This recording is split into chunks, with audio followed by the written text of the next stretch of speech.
In the next couple of videos, we are going to be working on the page footer. And in this particular video, we will begin by adding the HTML for the page footer.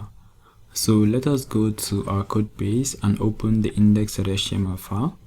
And as you can see here, we have already added the bare minimum for the footer. If you take a look at the finished project, the footer is made up of two parts vertically. We have the content itself at the top and then the copyright info at the bottom. So we are going to add two divs. One of them will be the footer content, that's the one at the top, and then the other one is going to be the copyright info.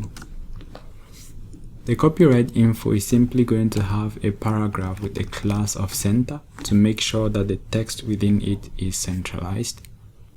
And the text itself is going to say copyright, and then we do that encircled C sign using this code. And lastly, we'll add 2022 my website. Okay, so this code is going to produce this encircled C you see here. And that is all for the HTML for the copyright info section. As for the footer section, it has been split into three parts, so we are going to add three divs. Each of them is going to have a class of content section, and we are just giving this common class to all sections because we will have some styles that are also going to be common to all three sections. So I am going to duplicate this 3 times, and then we can start adding the individual classes that will apply only to each of the sections individually. Okay, so for the first section, we have the about us info. So I'm going to add a class of company info on this first content section. The next one is helpful links. So I'm going to do helpful links. And then the last class we are going to add is the contact us wrapper. So I'm just going to give it a class of contact wrapper. Okay, so that's it for the bare bones of all three sections. Let us add the HTML within each of the sections individually. The first section will have a heading, a level 3 heading, and we'll give it a class of section title, and it is simply going to say about us. Okay, I think all three sections are also going to have this heading, so I'm just going to duplicate this and bring it down inside the helpful links section, and make sure I also modify the title to read helpful links. Okay, I duplicate and I bring it within the contact us section, and I'll give it a title of let's just say send us a message. Okay, that's all for the titles. We go back to the first section and start adding the elements gradually. So the first thing we're going to add after the title is the bio.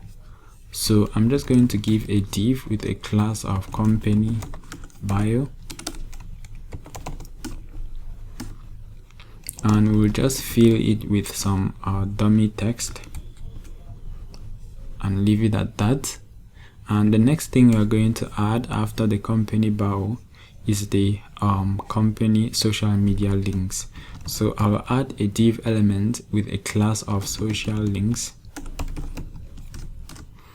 and within this element we are going to have link elements, because these icons are supposed to lead to the social media pages of the website. So we make sure we wrap the icons inside links.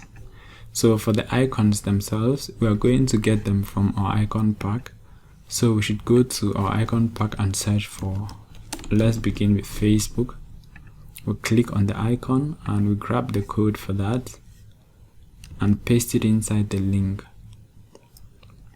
Let's also add a class of social icon, okay, because we are going to grab the icons and style them too. Okay, so we are going to have about let me see, 1 2 3 4 5 social media icons. So I'm going to duplicate this 5 times, and then we can be changing the names gradually.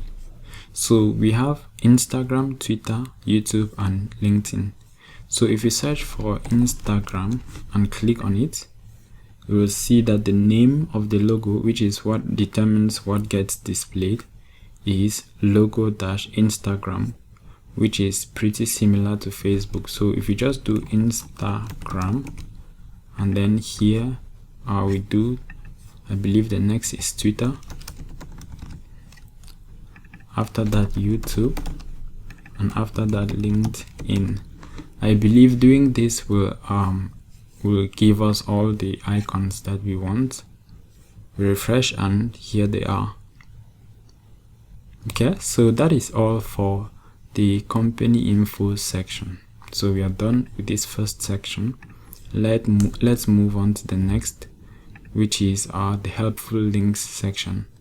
Okay, this part is even simpler because it's simply going to be an unordered list, and within the list items inside that unordered list, we are going to have a few links. The first one is, let me see, careers right for us, terms and conditions. So I duplicate this, right for us, terms and conditions. Okay, and that will be all for the helpful links section.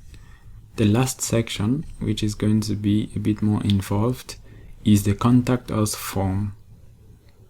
Okay, so for this section we are using a form. It should be a post form.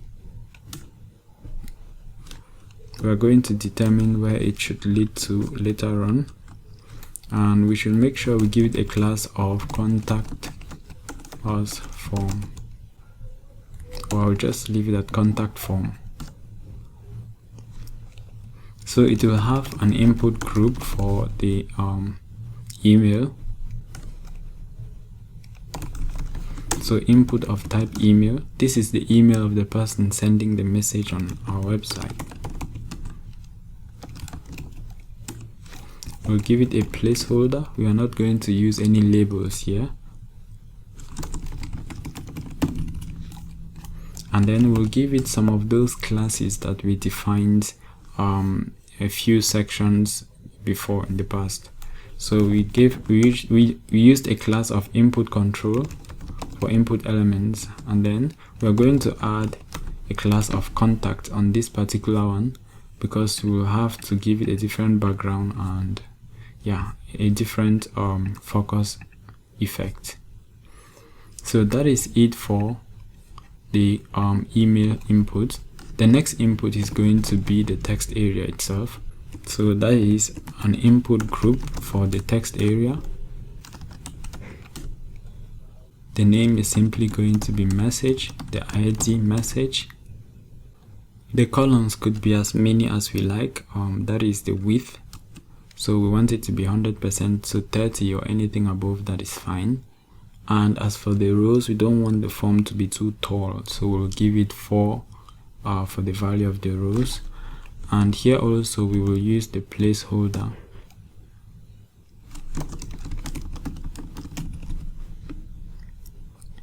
And lastly, we will have the submit button for this form.